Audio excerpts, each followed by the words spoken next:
दिल्ली येथे झालेला CJPचा प्रोटेस्ट आता सगळीकडे प्रचंड गाजला आहे. भारतामध्ये प्रत्येक राज्यात प्रोटेस्ट निघत आहे, छोट्या छोट्या खेड्यापाड्यांपासून मोठ्या मोठ्या शहरांपर्यंत. आणि आता काही वेळेमध्ये किंवा काही दिवसांमध्ये याच्यावर मोठा निर्णय देखील येणार आहे, जेव्हा आपल्याला माहीत पडेल की हा प्रोटेस्ट अजून चालेल की आता संपेल. परंतु एक गोष्ट जी सगळ्यात जास्त महत्त्वाची आहे, CJPचा हा जो पूर्ण प्रोटेस्ट झाला, याच्यात CJPची भूमिका ही योग्य होती की अयोग्य? नीट पेपर फुटीसाठी चालू झालेले प्रकरण आता भलतीचकडे वळलंय का? आज याच्यावर आपण चर्चा करणार आहोत. तर मेहुलजी, तुम्हाला काय वाटतं की हा जो प्रोटेस्ट होता तो नीटसाठी चालू झाला होता, पण तो आता भलतीकडेच भरकटून गेला का? नाही, मला असं नाही वाटत. कारण आज पण जे आंदोलनकर्ते आहेत, अभिजित दीपके असू देत किंवा जे राष्ट्रीय प्रवक्ते आहेत किंवा जे राष्ट्रीय प्रवक्ते आहेत सौरभ दास वगैरे, या सर्वांनी अजूनपर्यंत शिक्षण मंत्री धर्मेंद्र प्रधान यांची जी राजीनामा आहे, यांच्या राजीनाम्याची मागणी सातत्याने लावून धरली आहे. आणि त्याचबरोबरीने त्यांनी नीट परीक्षा असेल किंवा परीक्षा व्यवस्था असेल, यावर काही गंभीर प्रश्न उपस्थित केले. त्याबद्दलचे काहीतरी नियोजन त्यांच्याकडून करण्यात आलं आहे.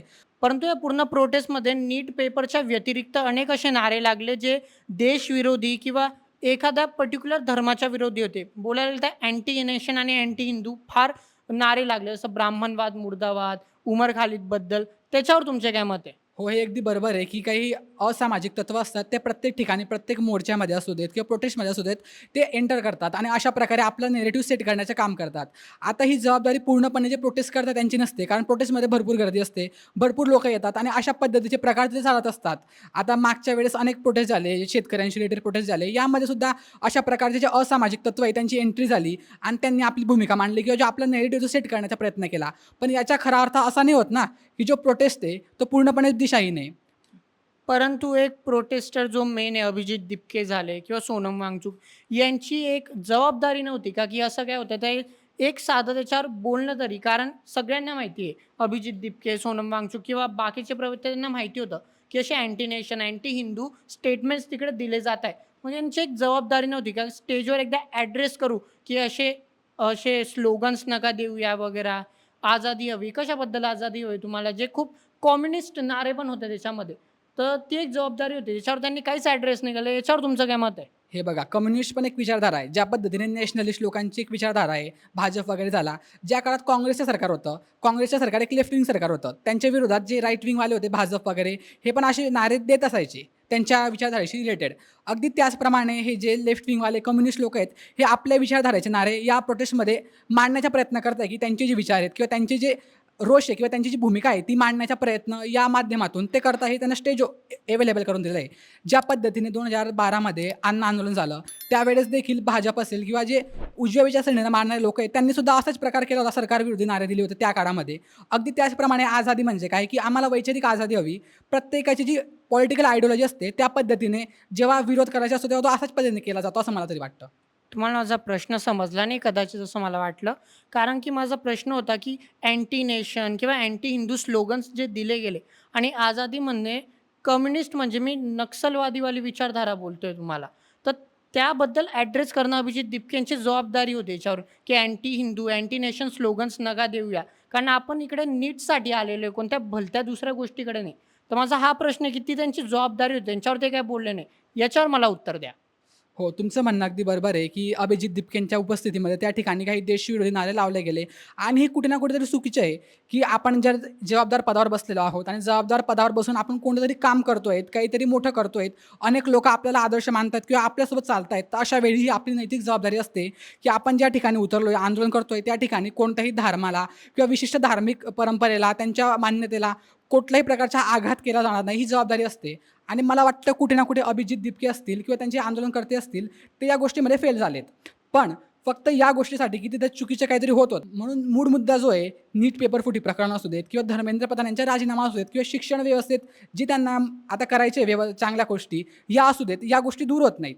त्यामुळे मला वाटतं की हां, एक गोष्ट आहे की काही चुकीच्या गोष्टी झाल्या असतील, पण याचा अर्थ असा नाही की जे चांगलं आहे किंवा ज्या मागण्या आहेत, त्या जंतर मंतरवर केल्या गेलेल्या प्रोटेस्टमध्ये त्या याच्यापासून दूर नाही होऊ शकत. आणि जी प्रोटेस्टच्या दरम्यान जी लाठीचार्ज झाला होता, तो सगळीकडे मुद्दा आणि तोच की मूव्हमेंट ठरला. प्रोटेस्ट पूर्ण जगभर, म्हणजे भारतभर पोहोचण्यामध्ये, बरोबर.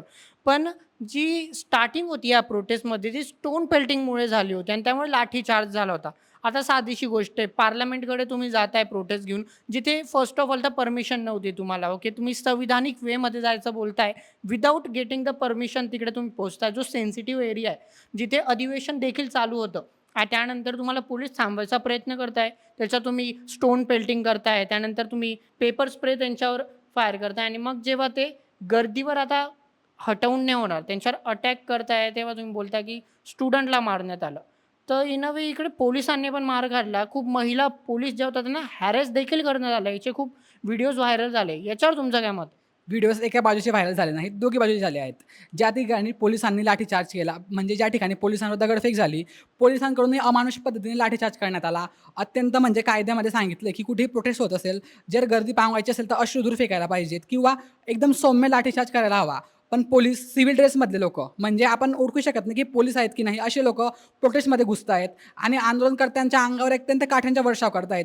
अनेक अशी व्हिडिओ समोर आले ज्याने लेडीज प्रोटेस्टर आहे, ज्या पद्धतीने लेडीज पोलिसांवरती त्रास झाला किंवा त्यांच्यावर हल्ला केला गेला, अगदी त्याप्रमाणे ज्या लेडीज प्रोटेस्टर आहेत त्यांच्यावर पण पोलिसांकडून किंवा कायदा सुव्यवस्थेकडून हल्ला करण्यात आला.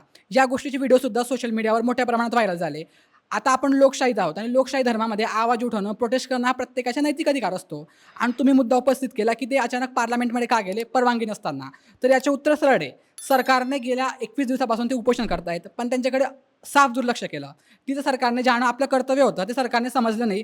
आणि त्यामुळे स्वाभाविक की कोणताही आंदोलनकर्ती जेव्हा बसू नये आणि सरकार येऊन लक्ष देत नाही, तेव्हा त्याच्याकडे लक्ष गिरावं किंवा त्या गोष्टीकडे लक्ष द्यावं, यासाठी काही ना काहीतरी करेल, काही ना काहीतरी हातपाय मारेल आणि तेच त्यांनी केलं. आता मुख्य मुद्दा की या पूर्ण प्रोटेस्टमध्ये पॉलिटिकल अँगल आला.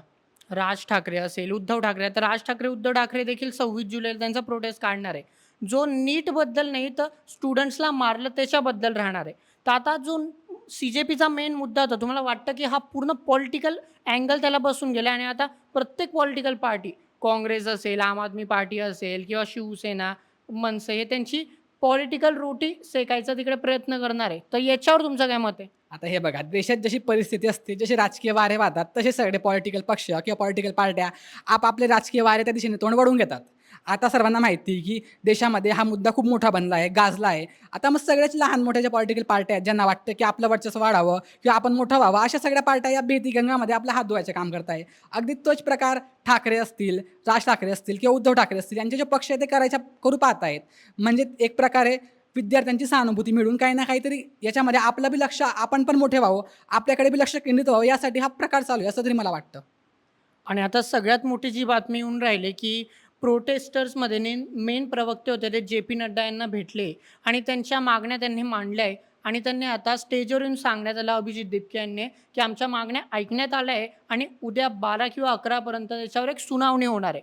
तर जर तुम्हाला वाटतं, की बऱ्यापैकी 50 किंवा 100% जर राजीनामा घेतलाच गेला धर्मेंद्र प्रधान यांचा, तर याच्यानंतर हा प्रोटेस्ट संपेल, की अजून कोणतं नवं कारण देऊन हे वाढ होणार? कारण इन अ वे आता या प्रोटेस्टला जसं आता मध्ये न्यूज देखील आली होती, की अमेरिकाचा याच्यात हात आहे, लेटर्स वगैरे व्हायरल झाले होते.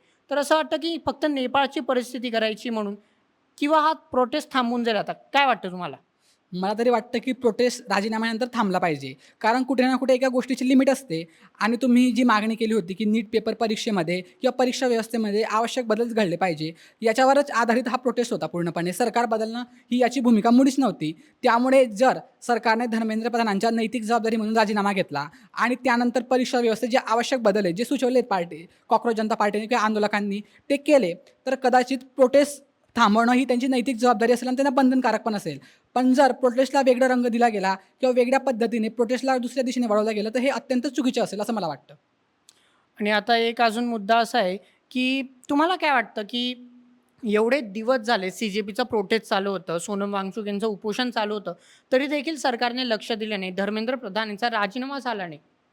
तर का सरकार आता मोदींनी पण एवढे ट्विट केले, एवढे व्हिडिओ, तिकडे त्यांनी कुठेच धर्मेंद्र प्रधानांचं नाव देखील घेतलं नाही आहे, की ते रेझिग्नेशन करेल किंवा त्यांची चूक होती. तर का सरकार धर्मेंद्र प्रधानांना एवढी धरून ठेवलंय, की नाही यांच्यावर आज नको यायला? तर असं काय कारण आहे त्याचं? हा खूप महत्त्वाचा मुद्दा आहे. कारण धर्मेंद्र प्रधान हे शिक्षण मंत्री आहेत. शिक्षण व्यवस्थेची पूर्ण जबाबदारी केंद्र सरकारने 2021 पासून त्यांच्याकडे दिलेली आहे आणि मागील काही काळात म्हणजे 2021 मध्ये असू द्या, 2024 मध्ये असू द्या, 26 मध्ये असू द्यात, जवळपास 3 वेळा नीट पेपर फुटीचे प्रकरण समोर आलं. इतर काही लहान मोठे पेपर्स देखील मागील काळात फुटले गेले. आता यामध्ये जबाबदारी शिक्षण मंत्र्याची असते, ही नैतिक जबाबदारी त्यांचीवाली. आणि वारंवार असे प्रकार होत असतील तर विद्यार्थ्यांवर कुठे ना कुठेतरी अन्याय होतोय असं वाटतं. मागे UPSC किंवा ज्या मोठ्या स्पर्धा परीक्षा आहे याच्यामध्ये जो कुठे ना कुठे घोटाळा समोर आला होता, त्या गोष्टी दाबल्या गेल्या, प्रकरण दाबल्या गेले, ते सगळ्या नंतरची गोष्ट आहे. पण एक शिक्षण मंत्री म्हणून त्यांची नैतिक जबाबदारी आहे की त्यांनी राजीनामा द्यायला हवा. मात्र सरकार ते घेत नाही. कारण असं असतं की जेव्हा सरकारमधील एखादा मंत्री राजीनामा देतो याचा सरळ अर्थ असा असतो की सरकारने आपली चूक मान्य केली. म्हणजे या प्रकरणामध्ये सरकारने घोटाळा झाला आहे ही गोष्ट मान्य केली आणि म्हणून राजीनामा दिला. म्हणजे एक प्रकारे सरकारची इमेज राजीनाम्यामुळे खराब होते. हा पहिला मुद्दा आहे. त्यामुळे धर्मेंद्र प्रधानांचा राजीनामा कदाचित मोदी किंवा गव्हर्नमेंट इच्छित नाही, जेणेकरून त्यांची जी इमेज आहे लोकांसमोर तयार केलेली ती बनून राहावी, किंवा आमची काही चूक नाही आहे, किंवा धर्मेंद्र प्रधान हे साफ आहेत, जी चूक झाली ती खालून झालेली असं त्यांना दाखवायचं आहे. आणि दुसरी महत्त्वाची गोष्ट म्हणजे धर्मेंद्र प्रधान हे ओडिशाच्या राजकारणातील म्हणू दे किंवा भारतीय राजकारणातील म्हणू दे एक महत्त्वपूर्ण चेहरा आहे. ओडिशामध्ये एक महत्त्वपूर्ण OBC चेहरा म्हणून त्यांनी भूमिका बजावली. 2024 मध्ये ओडिशामध्ये पहिल्यांदा भाजपची विधानसभा आणि लोकसभेमध्ये सत्ता आली आणि ही सत्ता त्यांच्यामुळे आली. त्यामुळे भाजपसाठी ते खूप महत्त्वाचे आहेत आणि भाजप त्यांना सहजासहजी दूर करणार नाही असं मला वाटतं. तर इन अ वे आपण असं म्हणू शकतो की जर धर्मेंद्र प्रधान यांचा राजीनामा घेतला गेला, यांना पदवरून काढलं गेलं, तर ओडिशा साईडला BJPला पॉलिटिकली खूप मोठं नुकसान होऊ शकतं. तर सरकार पडू शकते का त्या साईडची? असं म्हणजे का त्यांना काढत नाही? काय याचं मेन कारण आहे? म्हणजे सरकार पडून जाईल का तिकडची? सरकार पडण्याचा विषय नसतो, कारण सरकार तो ओव्हरऑल पूर्ण देशावर चालत असते. पण ओडिशासारखा जो एरिया आहे, ज्या ठिकाणी लोकसभा क्षेत्रामध्ये BJPला आपलं वर्चस्व मिळालं नव्हतं, आता सध्या स्थितीत राजकारणामध्ये प्रत्येक एक स्टेटाचं मोठं इम्पॉर्टन्स आहे. त्यामुळे प्रत्येक ठिकाणी प्रत्येक पॉलिटिकल पार्टी प्रत्येक क्षेत्रामध्ये आपलं वर्चस्व निर्माण करण्याचा प्रयत्न करत असते. आणि ओडिशासारखं कठीण राज्य जे भाजपला अनेक वर्षांमध्ये कधीच मिळालं नव्हतं, ते त्यांच्या नेतृत्वामुळे अगदी सहज मिळालं आहे. त्यामुळे असा मोठा वजनदार पॉलिटिकल चेहरा अगदी सहज पार्टी आपल्यापासून दूर करत नाही. आणि हेच कारण आहे की धर्मेंद्र प्रधान यांना पॉलिटिकली जे त्यांचे वजन आहे त्यामुळेच सरकार त्यांना दूर करू इच्छित नाही. आणि दुसरा मुद्दा तर मी सांगितलाच की जर राजीनामा घेतला तर सरळ सरळ ब्लेम सरकारवर जाईल आणि सरकारची इमेज त्या ठिकाणी खराब होईल. त्यामुळे सरकार ते पण करू इच्छित नाही. तर आता काही काळानंतर नक्कीच आपल्याला कळेल की राजीनामा घेतला गेला आहे की नाही. आणि जर नाही घेतला तर प्रोटेस्ट अजून तीव्र होईल आणि त्यामुळे नक्कीच देशाला तर नक्कीच नुकसान होऊ शकतं. कारण जेनझी बऱ्यापैकी स्टुडंट जे या प्रोटेस्टमध्ये लागले त्यांचं भविष्य आहे आणि जर ते प्रोटेस्टमध्येच राहिले तर नक्कीच त्यांच्या स्टडीजवर, त्यांच्या फ्युचरवर आघात होणार आहे. कारण त्यांच्यावर गुन्हे देखील दाखल होणार आहे. परंतु यात एक मोठी गोष्ट सांगतो की CJPने देखील एक अशी वेबसाईट आता तयार केली, तुम्ही ऐकलंच असणार, की ज्याच्या थ्रू ते जे पोलीस ज्यांनी अत्याचार केले स्टुडंट्सवर इन अ वे, म्हणजे त्यांच्या मते मारलं वगैरे, त्यांना रिकॉग्नाइज करून त्यांच्यावर कारवाई करणार आहे. तर तुम्हाला वाटतं का त्या पोलिसांवर कारवाई होईल? कारण ते पण त्यांची ड्युटी करत होते इन अ वे. कारण खूप व्हिडिओज आपण बघितले, स्टुडंट्स रडताय त्यांच्याकडे वगैरे आणि ते पण की नाही, पण ड्युटी त्यांची. तर काय वाटतं, त्यांच्यावर कारवाई व्हायला हवी की नको? हो, हा अगदी बरोबर मुद्दा आहे. पोलीस अधिकारी म्हटले तर ते सरकारी यंत्रणेचा भाग असतात. ज्या पद्धतीने वरची गव्हर्नमेंट त्यांना आदेश देते, अगदी त्या पद्धतीने काम करणं त्यांना भाग असतं. ते त्यांचं नैतिक कर्तव्य असतं, हे आपण सगळे जाणतो. आणि त्यामुळेच त्या ठिकाणी काही चुकीच्या लोकांमुळे सर्वच्या सर्व प्रशासन व्यवस्थेला धारेवर धरणं हे सुद्धा अत्यंत चुकीचे आहे. पण दुसरीकडेच प्रोटेस्टमध्ये सहभागी असलेल्या अनेक लोकांना देखील त्या ठिकाणी पोलिसांकडून किंवा सरकारकडून जेलमध्ये टाकण्यात आलं आहे. आणि आंदोलनकर्त्यांनी हीच मागणी केली आहे की जे पण प्रोटेस्टमध्ये सहभागी लोक होते या सर्वांवर दाखल केलेले जे गुन्हे आहेत ते गुन्हे परत मागे घ्यावेत आणि त्यांना पुन्हा सोडावं, किंवा त्यांना भविष्यात कुठल्याही प्रकारचा त्रास दिला जाऊ नये, अशी सगळी मागणी घेऊन आज दिनांक 22 जुलै रोजी CJPचे जे राष्ट्रीय प्रवक्ते होते ते भाजपच्या काही प्रमुख नेत्यांसोबत त्यांनी बैठक घेतली आणि आपल्या मागण्या मांडल्या आहेत. आता भाजप किंवा जो सत्ताधारी पक्ष आहे तो यावर काय निर्णय घेतो, दोन्हीकडच्या बाजू कशा पद्धतीने समजून घेतल्या जातात आणि समजूतदारपणाने कसा निर्णय पुढे घेतला जातो, आता हे पाहणं महत्त्वाचे ठरेल. तर आज कळेल, उद्या कळेल सॉरी, की काय होणार आहे काय नाही. का प्रोटेस्ट संपतो का नाही ते उद्या आपल्याला नक्कीच कळणार आहे. पण एक गोष्ट नक्की, की या संपूर्ण गोष्टीमध्ये स्टुडंट लोकांचं नुकसान नक्कीच झालं आहे. धर्मेंद्र प्रधान यांचा राजीनामा व्हायला हवा असं कदाचित काहीपर्यंत बरोबर पण आहे. कारण की खूप पेपर लीक झाले. नीटचा पेपर जेव्हा CJPचं आंदोलन चालू असतानाच TETचा देखील पेपर लीक झाला होता. तर कुठे ना कुठे एज्युकेशन मिनिस्टरची काहीतरी चूक असेल असं आम्हाला तरी देखील वाटतं. परंतु बघूया आता पुढे काय होतं. या संपूर्ण प्रकरणावर तुमचं देखील काय मत आहे आम्हाला कमेंटमध्ये नक्की कळवा आणि अशाच व्हिडिओसाठी सबस्क्राईब करा बोल MH आपल्या यूट्यूब चॅनलला.